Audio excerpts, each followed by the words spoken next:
Pernahkah kamu berada di satu titik di mana kamu hanya bisa terduduk termenung di tepi tempat tidurmu pada jam 3 pagi? Kamu menatap langit-langit kamar yang sunyi dalam remang kegelapan, sementara isi kepalamu justru jauh lebih bising, jauh lebih kacau daripada hiruk-pikuk jalanan kota di siang hari. Kamu memegangi kepalamu yang pening, merasakan sesak yang teramat, sangat menghimpit dadamu, dan menyadari bahwa di dalam rekening bankmu hanya tersisa angka yang bahkan tidak cukup untuk menyambung hidup hingga akhir minggu ini. Kamu telah mengirimkan ratusan lamaran pekerjaan, mengetuk setiap pintu lowongan yang ada, mengikuti setiap tahapan wawancara dengan senyum terbaik yang bisa kamu paksakan. Namun, jawaban yang kembali selalu sama, yaitu keheningan yang mengabaikan atau surat penolakan yang dingin. Di luar sana, dunia bergerak begitu cepat. Teman-teman sebayamu memamerkan pencapaian, jenjang karir yang mapan, liburan mewah, dan kebahagiaan mereka di media sosial. Sementara kamu justru terjebak di ruang sempit ini, merasa menjadi satu-satunya orang yang tertinggal, tidak berguna, dan perlahan-lahan ditinggalkan oleh kehidupan. Kamu sudah mencoba hidup lurus, tidak menipu orang, rajin beribadah, menjaga ucapan, dan melipat tangan dalam doa setiap malam. Tetapi yang datang justru kesialan demi kesialan yang beruntun. Hidupmu seolah-olah sedang sengaja bercanda dengan nasibmu, memukulmu hingga jatuh tepat ketika kamu baru saja mencoba untuk bangkit kembali.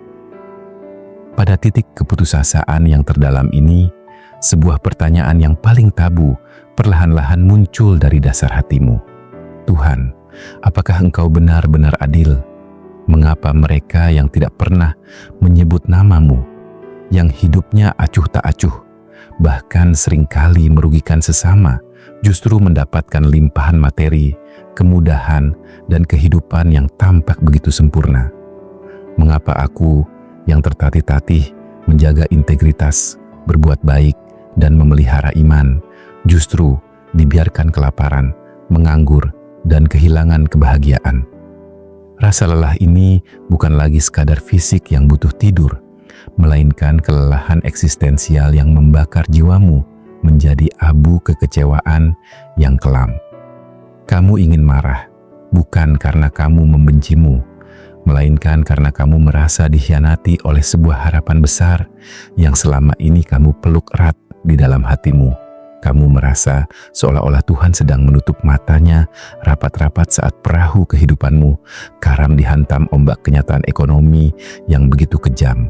Seorang filsuf stoik bernama Epictetus pernah menulis sebuah pemikiran yang sangat menampar realitas batin kita.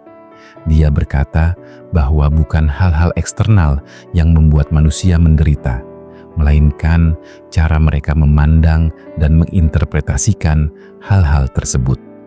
Namun, mari kita jujur pada diri sendiri. Ketika perutmu kosong karena tidak ada uang untuk membeli makanan, ketika tagihan sewa rumah menumpuk menuntut pembayaran, dan status pengangguran melekat erat di pundakmu menjadi beban sosial, teori filsafat setinggi apapun seringkali terasa seperti omong kosong yang tidak berguna. Kita tidak butuh kutipan indah yang teoritis, kita butuh jawaban yang nyata, kita butuh solusi yang konkret bagi jiwa kita yang sedang berdarah. Kita ingin melihat sebuah realitas yang lebih dalam, yang bahkan dialami oleh orang-orang terdekat Yesus sendiri, agar kita mengerti bahwa kebingungan kita bukanlah sebuah dosa, melainkan sebuah proses kemanusiaan yang sangat valid. Mari kita melangkah mundur ke masa 2000 tahun yang lalu, bukan untuk mendengar khotbah yang manis dan normatif, melainkan untuk melihat sekelompok pria yang juga sedang dicekam ketakutan luar biasa di tengah danau yang gelap gulita. Mereka adalah murid-murid Yesus. Bayangkan situasinya secara realistis. Mereka bukanlah orang asing di laut. Mereka adalah nelayan-nelayan berpengalaman, orang-orang tangguh yang tahu betul bagaimana cara membaca arah angin dan menjinakkan ombak badai. Namun, malam itu badai yang datang bukanlah badai biasa yang bisa mereka kendalikan dengan keahlian mereka. Air mulai masuk ke dalam perahu dengan cepat, angin menderu-deru merobek layar, dan mereka tahu betul bahwa maut hanya berjarak beberapa jengkal saja dari kaki mereka yang gemetar. Keahlian mereka tidak lagi berguna. Kekuatan mereka habis, ego mereka runtuh, dan dalam kepanikan yang luar biasa, mereka melihat guru mereka, Yesus, justru sedang tertidur dengan sangat tenang di atas sebuah tilam di bagian buritan perahu. Perhatikan dengan seksama kata-kata yang keluar dari mulut murid-muridnya saat mereka membangunkannya dalam kondisi panik tersebut.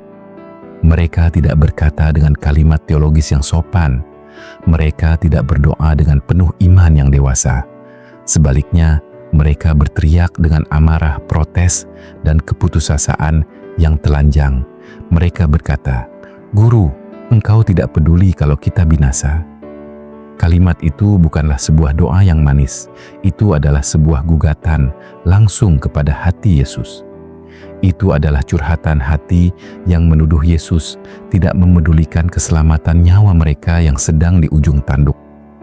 Bukankah itu persis seperti apa yang kamu rasakan hari ini di tengah kesulitan ekonomimu?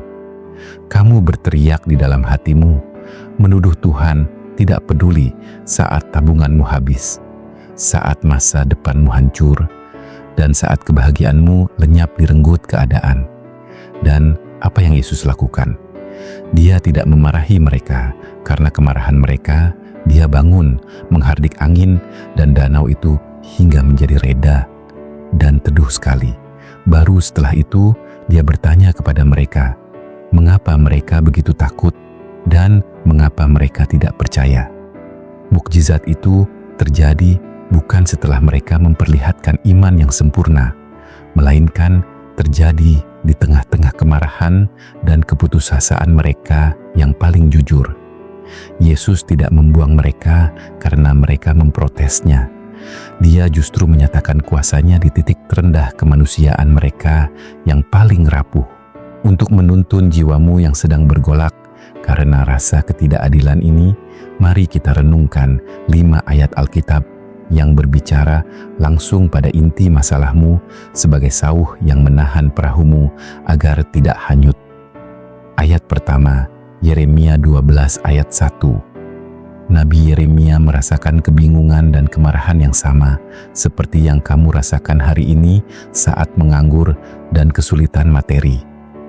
Ayat ini mengingatkan kita bahwa Tuhan menyediakan ruang yang aman bagi kejujuran rasa sakitmu, karena Dia lebih menyukai kemarahan yang jujur daripada pujian palsu. Ayat kedua, Mazmur 73 ayat 2-3. Pemazmur mengaku jujur bahwa imannya hampir habis melihat orang jahat justru hidup makmur sementara dirinya menderita. Merasa goyah saat kesulitan ekonomi atau belum mendapat pekerjaan adalah hal yang manusiawi. Kamu tidak kehilangan iman, kamu hanya sedang mengalami ujian terberat dari iman itu sendiri. Ayat ketiga, Filipi 4 ayat 19. Ayat ini menekankan pada kata keperluanmu, bukan keinginanmu. Di saat kamu merasa kekurangan, masa-masa menganggur, ini adalah ruang kelas yang Tuhan gunakan untuk membentuk karaktermu. Agar kelak ketika pintu pekerjaan terbuka, kamu tahu bahwa keberhasilanmu murni karena anugerahnya. Ayat keempat, 1 Korintus 10 ayat 13.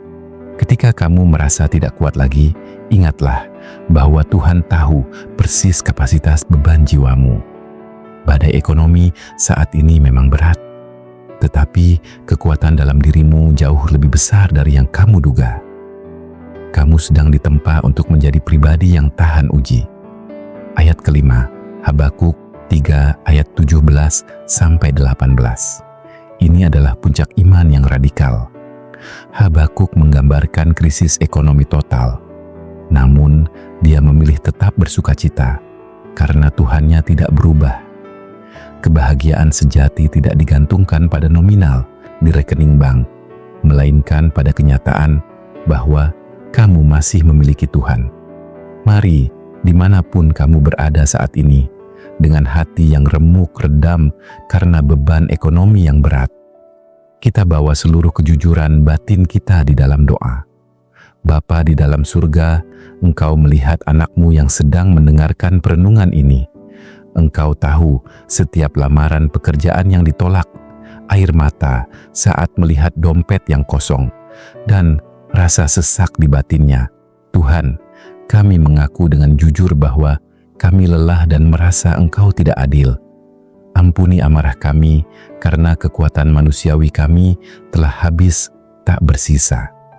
Malam ini kami meletakkan seluruh kekecewaan kami di bawah kaki salib-Mu.